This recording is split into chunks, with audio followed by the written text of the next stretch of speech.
Hai para pemilik waktu luang, selamat datang. Apa kabar kalian semua? Mudah-mudahan sehat selalu ya. Di video kali ini kita akan membahas sebuah drama Korea terbaru yang berjudul Mr. Queen tahun 2020.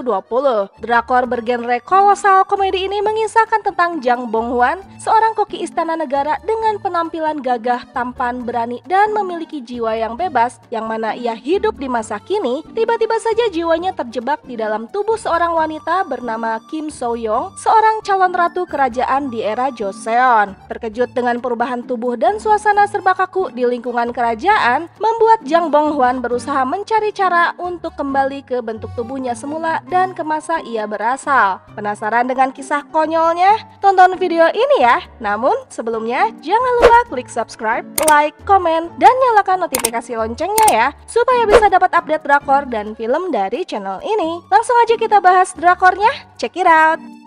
Diceritakan Jang Bong Hwan, seorang pria berusia 33 tahun, adalah seorang koki termuda di istana negara yang hidup di masa kini. Ia tengah menyiapkan menu makanan berbahan ikan untuk duta besar yang berasal dari negara sahabat. Namun ketika sang duta besar sedang memakan ikannya, tiba-tiba ada sebuah kail yang terselip di daging ikannya. Sontak saja, Jang Bong Hwan yang sedang mojok dengan seorang wanita yang ia panggil dengan nama Sun Yong pun jadi buronan. Kasus ini pun akhirnya membuat Jang Bong Hwan dipecat. Dua detektif polisi pun lantas menyambangi kediaman Jang Bong Hwan dan hendak menangkapnya karena kasus korupsi penyediaan bahan makanan. Dan Jang Bong Hwan pun tersadar kalau kasus yang menimpanya berturut-turut adalah ulah dari sekretaris Han dan koki saingannya bernama Bong Sung Min yang ingin menyingkirkannya dari istana negara. Polisi yang hendak menangkap pun kesulitan karena Jang Bong Hwan berusaha kabur dengan memanjat tepian apartemennya yang berada di lantai atas. Namun, gegara kotoran burung, pegangan Jang Bong Hwan terlepas hingga akhirnya ia terjatuh dari lantai atas, nyebur ke kolam renang dan membuat kepalanya terbentur ke lantai kolam. Dalam keadaan setengah sadar di dalam air, dari arah kejauhan ada seorang wanita dengan pakaian zaman kerajaan tengah berenang ke arahnya dan menciumnya. Jang Bong Hwan pun tersadar di sebuah kamar dan terkejut mendapati dirinya berada dalam tubuh dan penampilan seorang wanita zaman kerajaan. Wah, kok bisa? Salah seorang dayang bernama Hong Yeon pun gembira mengetahui sang putri alias Jang Bong Hwan telah sadar. Memanfaatkan kelengahan dayang Hong Yeon, Jang Bong Hwan pun kabur sambil berjingkat-jingkat melewati selusin dayang yang tengah bersujud di depan kamarnya. Namun, ia kepergok hingga akhirnya adegan kejar-kejaran yang pikaseriun pun terjadi. Konyol banget melihat sang mulia ratu diuber-uber para dayang dan tabib istana. Jang Bong Hwan pun berhenti dan histeris ketika menyadari jika si Johnny yang ia banggakan ternyata telah raib. Ya, kan bodinya jadi bodi perempuan. Dengan tubuh sang ratu, Jang Bong Hwan pun malah ngomel-ngomel pada para dayang dan tabib istana. Apakah segitu dendamnya Bong Sung Min dan sekretaris Han hingga mereka melakukan operasi pada Jang Bong Hwan dan membuat si Johnny menghilang? Para dayang dan tabib istana pun bengong mendengar omelan Jang Bong Hwan, dan Jang Bong Hwan pun tersadar, mungkinkah ia melakukan perjalanan lintas waktu? Jang Bong Hwan pun lantas menjelaskan identitas aslinya dan dari mana ia berasal. Namun sang tabib dan para dayang menganggap jika yang mulia ratu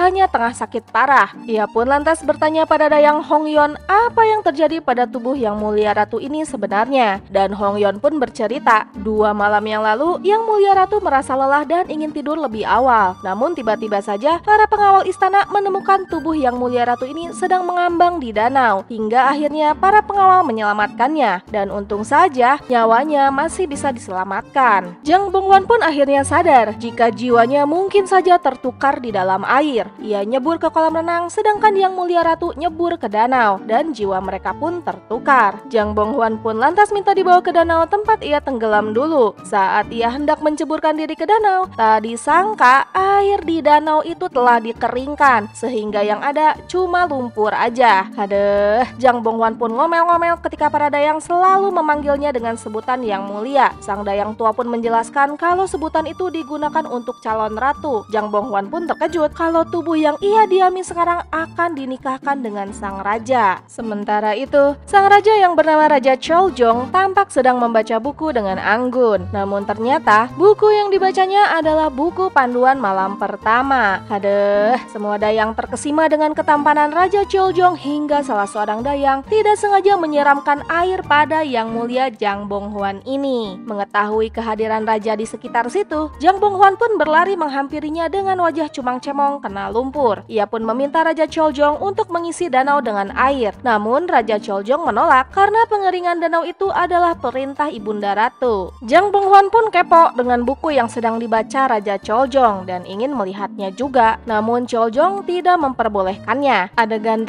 rebut-rebutan pun terjadi hingga akhirnya buku itu pun nyemplung ke air.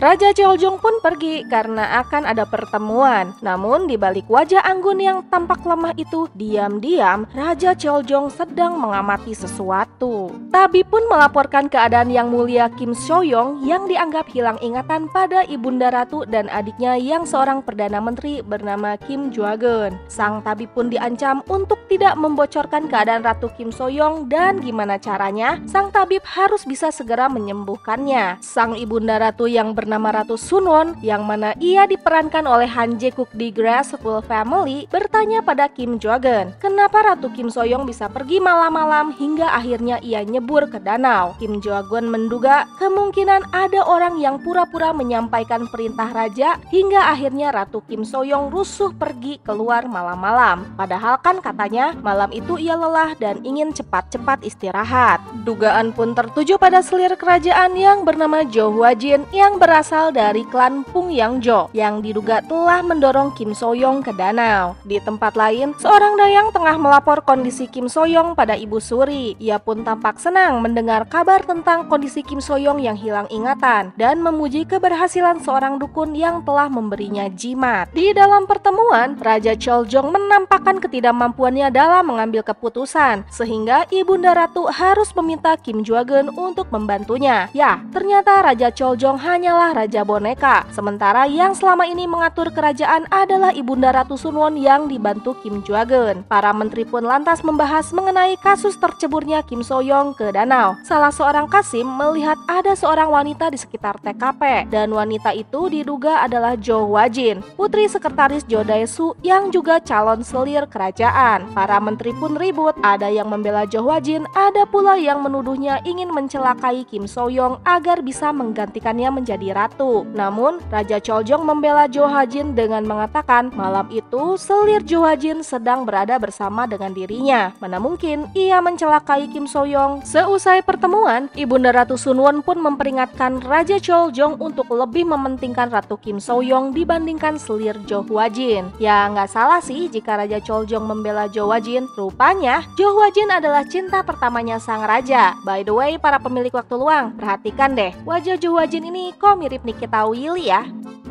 Ia pun lantas dijemput ke istana untuk diangkat menjadi selir istana, bertepatan dengan persiapan pernikahan Raja Choljong dan Kim Soyong. Sebelum pergi, sang ayah pun mengingatkan Jo Hwa-jin untuk berhati-hati selama di istana, karena tidak ada orang yang bisa dipercaya di sana. Di istana, Jang Bonghwan yang tengah puyeng mendapatkan ide untuk menggunakan media air agar ia bisa kembali ke tubuh aslinya dan ke masa modern. Dengan aral, Kim Soyong alias Jang Bonghwan mencelupkan kepalanya ke air yang ada, mulai dari air pel hingga air di pot bunga.